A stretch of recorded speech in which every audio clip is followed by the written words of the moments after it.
ในท่ามกลางบรรยากาศที่ทั่วภาคทั่วรัฐทั่วกำลังประกบอาวุธและทั่วปวงชนลาวทั้งชาติพร้อมเบิกบานมวลซืนและสุ่มจิตใจเข้าในการสร้างผลงานเพื่อกำลังภาพต้นวันประวัติศาสตร์สำคัญของชาติในตอนเช้าของวันที่ 6 มังกร 2026กองประชุมใหญ่ผู้แทนทั่วประเทศครั้งที่ 12 ของพรรคประชาชนปฏิวัติลาวได้ไขขึ้นอย่างเป็นทางการและสง่าผ่าเผยโดยภายใต้การเป็นประธานของสหายทองลุ้นศรีสุริตเลขาธิการใหญ่คณะบริหารงานศูนย์กลางพรรคประชาชนปฏิวัติลาวประธานประเทศแห่งสาธารณรัฐประชาธิปไตยประชาชนลาว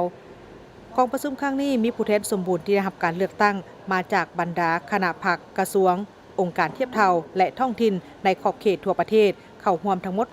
835สหายหญิง123สหายเป็นตัวแทนให้แก่สมาชิกพรรคทั่วประเทศจำนวน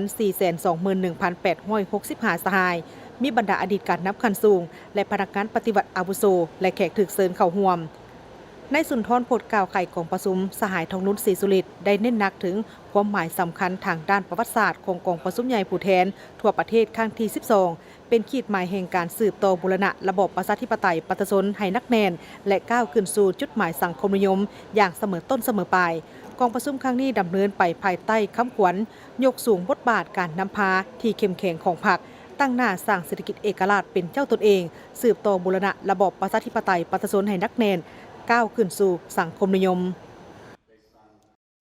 หน้าที่สำคัญอันหนึ่งอีกของกองประชุมใหญ่แมนจะได้ดำเนินการเลือกตั้งเอาคณะบริหารงานศูนย์กลางภาคสมัยที่ 12ที่แสดงออกถึงความสามัคคีเป็นจิตหนึ่งใจเดียวของทั่วภาครับประกันลักษณะสืบทอดเปลี่ยนแทนและเฮ็ดให้ท่านแถวการนำขันยุทธศาสตร์ของศูนย์กลางภาคเฮานับมือนับนุ่มแน่นเต็มไปด้วยสติปัญญาความสื่อสัตย์บริสุทธิ์ผุดพองและจงหักภักดีต่ออุดมการณ์ของพรรคก็คือเส้นทางเก่าเดินของประเทศชาติสามารถแบกหาบภาระหน้าที่อันหนักหน่วงที่พรรคและประชาชนมอบหมายให้บรรดาสายที่ฮักแพงเวียงงานต่างๆของกองประชุมใหญ่ก็คือทิศทางหน้าที่ที่กล่าวมานั้นล้วนแต่เป็นปัญหายุทธศาสตร์สำคัญในการนำพาของพรรคเฮาที่พัวพันถึงการกำหนดชะตากรรมของประเทศชาติและของประชาชนเฮาข้าพเจ้า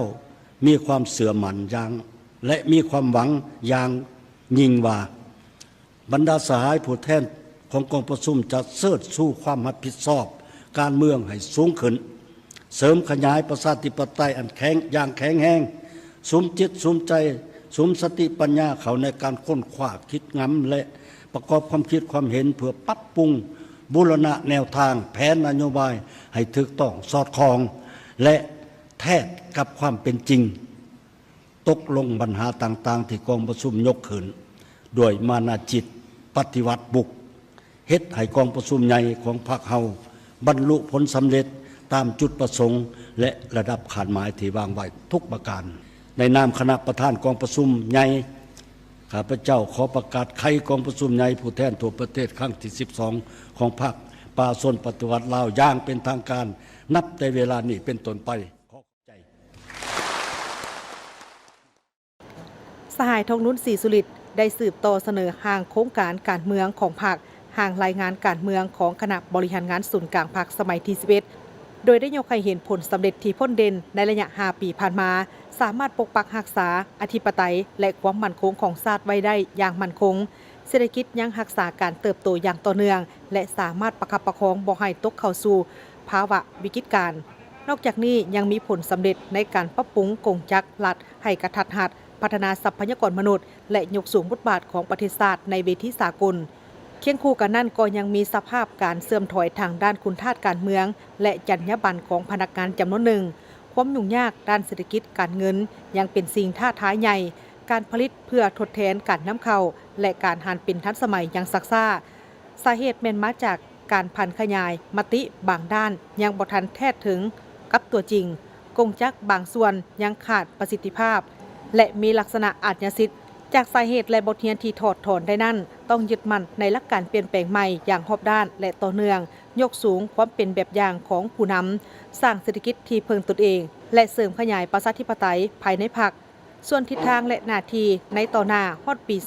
2055 แม่นสู่ชนพัฒนาให้สาธารณรัฐประชาธิปไตยปฏิรูปลาวเป็นประเทศกำลังพัฒนาที่มีรายรับปานกลางสูงและยาแต่ปี 2016 ถึง 2035 เน้นการบูรณะระบอบประชาธิปไตยปฏิรูปให้นักแน่นรับประกันเสถียรภาพทางด้านการเมืองและพัฒนาเศรษฐกิจสังคมตามทิศสีเขียวและยืนยงส่วนแผนการ 5 ปีนับแต่ 2016 ถึง 2030 แม่นนำพาประเทศชาติหลุดพ้นออกจากสถานภาพประเทศด้อยพัฒนาสู่โซนให้ GDP เติบโตเฉลี่ย 6% ต่อปีขึ้นไปแก้ไขปัญหาหนี้สินและความยุ่งยากทางด้านการเงินอย่างเด็ดขาดซุ่มใส่7คะแนนการเศรษฐกิจปลายแหลมและยู่แฮงการหันเป็นดิจิตอลปฏิรูประเบียบการให้โปร่งใสและลดพรขอดขันที่ซักซ่าจากนั้นสหายสอนไซศรีพันดอนกรรมการกรมการเมืองศูนย์กลางพรรคนายกรัฐมนตรีก็ได้เสนอห่างแผนพัฒนาเศรษฐกิจสังคมแห่งชาติ5 ปีครั้งที่ 10และสหายคำพันธ์พรหมทัศน์กรรมการกรมการเมืองศูนย์กลางพรรคคณะเลขาธิการศูนย์กลางพรรคก็ได้เสนอห่างกฎระเบียบของพรรคฉบับปรับปรุงส่วนตอนบ่ายกองประชุมก็ได้รับฟังการประกอบคำคิดเห็นในหัวข้อต่างๆจาก10ภาคส่วนคือคณะจัดตั้งศูนย์กลางพรรคหัวข้อยกสูงบทบาทและความสามารถนำพาที่เข้มแข็งของพรรคองค์คณะพรรคแขวงจำปาสักหัวข้อหันลงก่อสร้างรากฐานการเมืองติดพันกับการพัฒนาชนบทรอบด้านและแก้ไขความทุกข์ยากอยู่แขวงจำปาสัก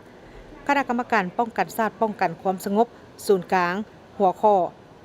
ท่าสนามป้องกันชาติทั่วปวงชนรอบด้านเพื่อรับประกันความมั่นคงของชาติองค์คณะพรรคแขวงสระบุรีหัวข้อบทเรียนการรักษาความสงบตามชายแดนอยู่แขวงสระบุรีองค์คณะพรรคกระทรวงการเงินหัวข้อสร้างเศรษฐกิจมหาภาคให้ขยายตัวต่อเนื่องและยืนยงองค์คณะพรรคแขวงอุดมไซหัวข้อบทเรียนการส่งเสริมการลงทุนทางภายในและต่างประเทศอยู่แขวงอุดมไซองค์คณะพรรคสภาแห่งชาติหัวข้อยกสูงบทบาทของสมาชิกสภาแห่งชาติในการสร้างนิติกรรมให้มีคุณภาพสูงและบทบาทการกวดกาของสภาองค์คณะพรรคนครหลวงเวียงจันทร์หัวข้อพัฒนานครหลวงเวียงจันทร์เป็นศูนย์กลางด้านการเมืองเศรษฐกิจวัฒนธรรมสังคมของประเทศองค์คณะพรรคแขวงเซกองหัวข้อการปลูกกาแฟเป็นสินค้าของครอบครัวตัวแบบอยู่แขวงเซกองการไขกองประชุมใหญ่ครั้งที่ 12 ของพรรคในครั้งนี้บ่เพียงแต่เป็นเหตุการณ์การเมืองที่สำคัญสูงสุดของพรรคเฮาเท่านั้นหากยังแมนความมุ่งหวังและเป็นบาทเลี้ยวสำคัญในการนำพาประเทศชาติก้าวไปสู่ความพัฒนาถาวรประชาชนห่างมีผาสุขสังคมมีความยุติธรรมและศรีวิไล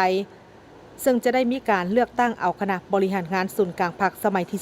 12 ที่เป็นองค์การนำพาสูงสุดของพรรคเพื่อสืบต่อภารกิจ4นำพาประเทศชาติในระยะใหม่ให้บรรลุตามจุดหมายที่วางไว้